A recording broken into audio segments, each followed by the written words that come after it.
Welcome back, folks, to World of Warships Legends. I'm Soopa-Dave, and today's build and play guide is going to be on Seattle as we finish off the American Light Cruiser Tech Tree line.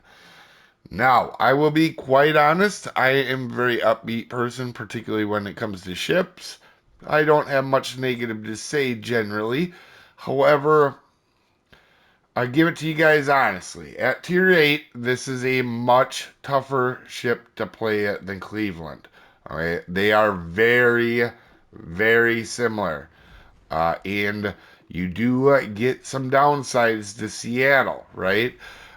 You do have some upsides, and we'll talk about it. But one of the big differences, while I got you here looking at the ship, is one of these things I don't think I've heard much people talk about. I've had some issues with it. See these gun turrets on Cleveland? They're pretty small. See these gun turrets? These are dual purpose gun turrets on Seattle. They're huge and they can get knocked out easier than I thought. I'm not saying they're going to be knocked out all the time, but just keep that in mind. They're an easier target to hit. Now, let's go over the commander. If you guys haven't seen the other part of the light cruiser line, it is in the description below, the whole playlist for them, and I would highly recommend it. We're using Norman Scott with Nikolai Kuzganov and Mimbelli, along with Burn It Down XXL, Igniter, Armed and Ready, and Fixated. You also, before you get your first upgrade, could take Beyond Range to help out your range a little bit if you choose to. For our modifications, we're using Aiming Systems Mod 1. Prop and Concealment is always in 2 and 3. And in the last slot, we are taking a Main Battery Mod 3. For your upgrades, you're definitely going to want to take the range first. The ship does struggle with it like the rest of the American light cruisers. And the hull next to help with the hit points and the uh, artillery mod here for the AP damage, AP and HE damage. Now, one thing I will say, and I mentioned it already, right?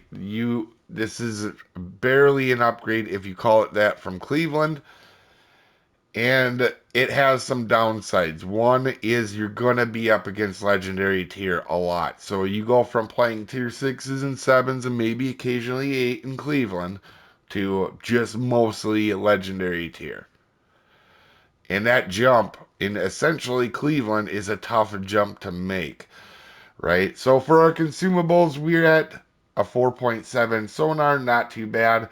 In a radar, that is 5 seconds longer. So you get zero point 0.2 on your sonar and 5 more seconds on your radar than you do over Seattle. And I think this heal might be slightly better. If it is, also, you do get observation seaplane choice on this build. Take the heal, you'll be much happier. You could take fully packed if you want. I take refill station personally. You get the reload down. That being said, you do have a tiny bit more health than Cleveland. But again, you're playing legendary tiers more often than not. And you do have 12 of the 6-inch guns. They reload at the same amount. These are just like Cleveland. I know they're not Cleveland guns, but the damage is exactly the same in the reload and the amount. They're going to be very clearly the same, especially if you have them upgraded with the commanders. They're both going to have the same amount. I think you have 1% more fire chance, actually, but basically the same. One small difference, and I will say this, is armor pen from 25 to 30. So you go from 1/6 pen to 1/5 pen. Your bow and sterns are at 30 millimeters at this tier for uh, battleships. So this bump up doesn't really help you much against. The only thing this bumps you up in my opinion, really, is against heavy cruisers. You can now pen their body, and it does help a little bit. But yeah, like I said, it can be a rough go, especially if you don't have spotting. Your AP 3500 and uh, it's not bad. It doesn't have the sticky shot like the American heavy cruisers. However, you get a broadside or of a cruiser up close, or maybe You get a damage con on a battleship, and get a double fire going where you don't want to proc their fight fire with fire. You're gonna want to use AP.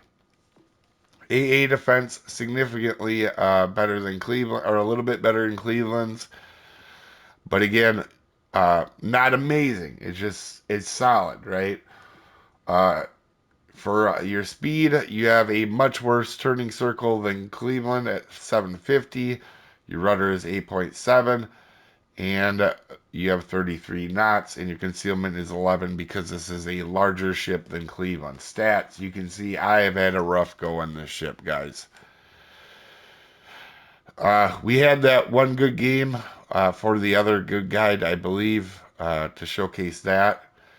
Um, Outside of that, this ship has been a struggle. If you're at legendary tier, if you don't have spotting, this can be a very tough ship to play, to be quite honest with you.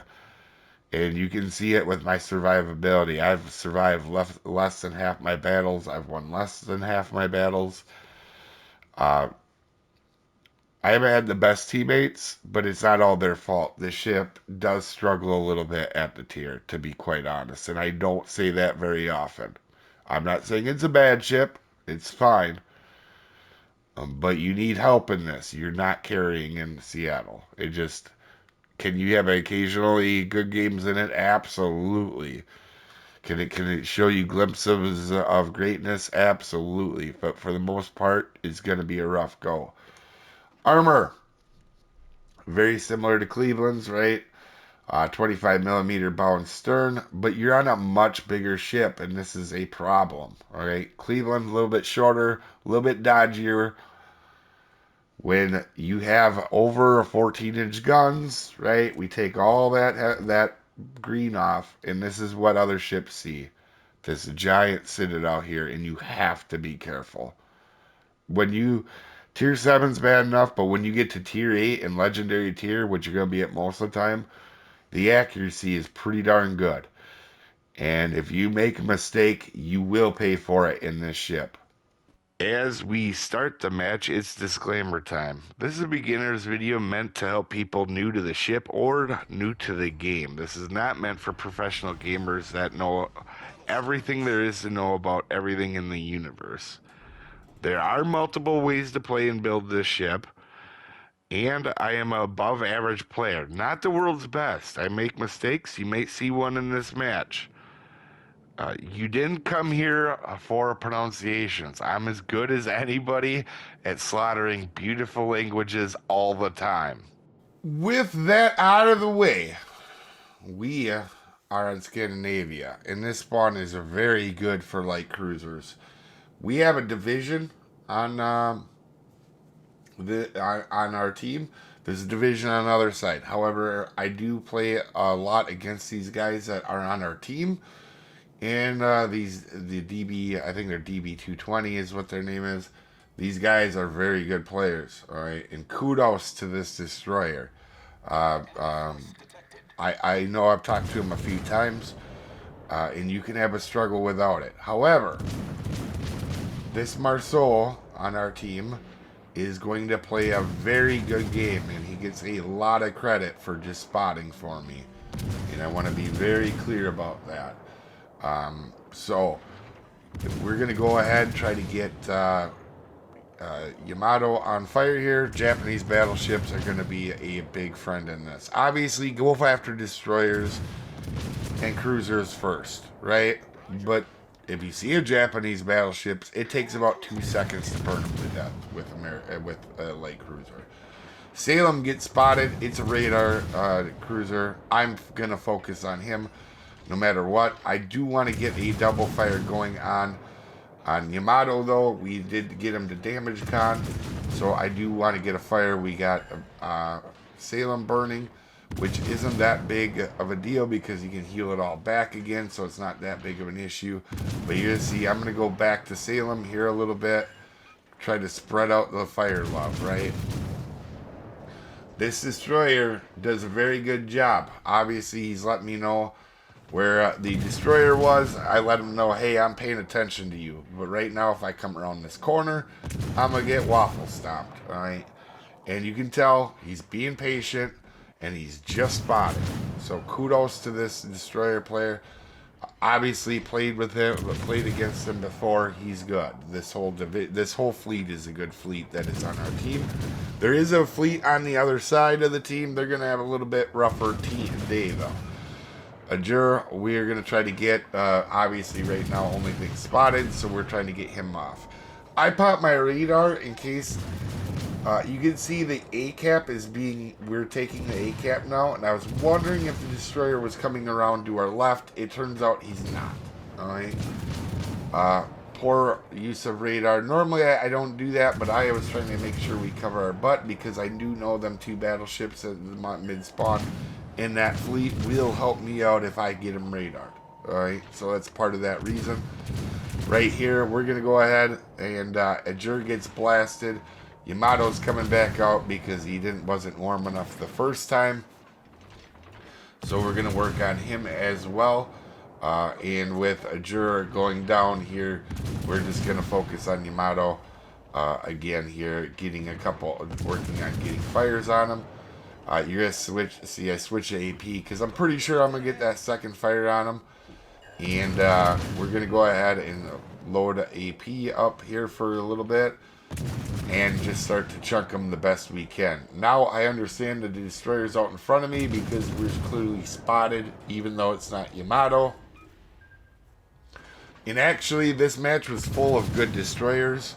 To be quite honest, there's two good ones on our team and I'm not sure if we had two good ones on our team for sure, but I know the enemy had two very good destroyer players as well, or generally pretty good destroyer players. You gotta remember, I run into these guys a lot generally when I'm playing because I'm pretty sure this is a morning game based off the players that are in this match. But Yamato gets spotted. I let Marceau know, hey, or I popped my sonar also earlier because Marceau was backing up over here and we wanted to make sure he saw torpedoes. All right, so based off of this, we don't know for, we're going to go ahead and push in. I can't remember what the destroyers are, but that looks like either, Z-44 torp, yep, I was going to say that, or Shimakaze, I couldn't remember in there.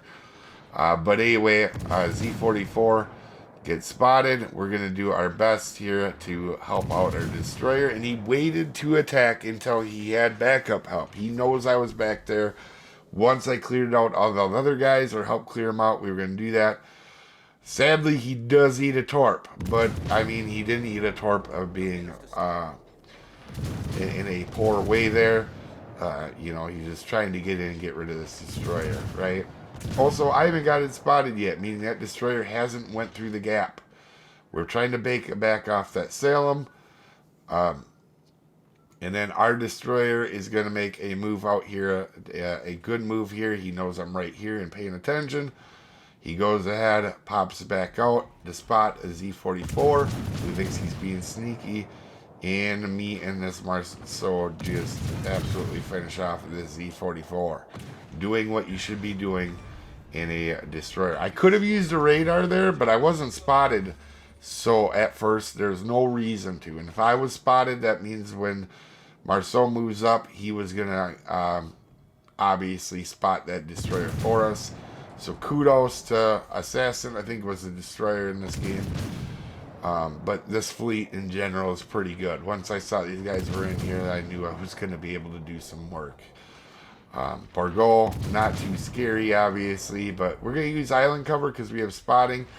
And you're going to see I'm going to move up here to try to get rid of Salem. Now, we're going to push up. And clearly here, I thought Salem goes dark here. I'm not wasn't paying super attention because I got to worry about these battleships right here. We have friends over there, and I saw our teammate went down, but I didn't see that Salem went down. All right, so I'm gonna pull a dum-dum here in a moment after we get Bargol on fire after he damage con. We're gonna switch over to EP. I'm going to hit a radar, I think, right about now, thinking, okay, we should finish off Salem. He's already dead, doofus. So we're going to push up. I am not necessarily scared of Bargol. We obviously are destroyers heading to the other side to help the other destroyer. But by the time he gets over there, it looks like everything's basically dead. Again, I'm not scared of either one of these two ships. Incomparable, can't hit anything. And as long as I make myself skinny to Borgo, I'm okay. But you can see here, I am just playing it safe for a second. And we're going to start to shoot Incomparable. And we know this match is over, so I'm just stirring up the Hornet's Nest. Here is, we can see by our Armed and Ready perk, we see both of them are now aiming at us. I actually am more concerned, I guess, with Incomparable. If he could ever hit us, but he's not going to. We're going to go ahead and get some more fires on board Go. And again, we're going to make ourselves real skinny as we get our Witherer. And you can see here, not taking any damage really when I'm making myself skinny. But I'm going to get a little aggressive and dumb. And I'm going to showcase what happens to you when you go broadside. Yeah, that hurt. Alright? You gotta be careful in this ship. Alright?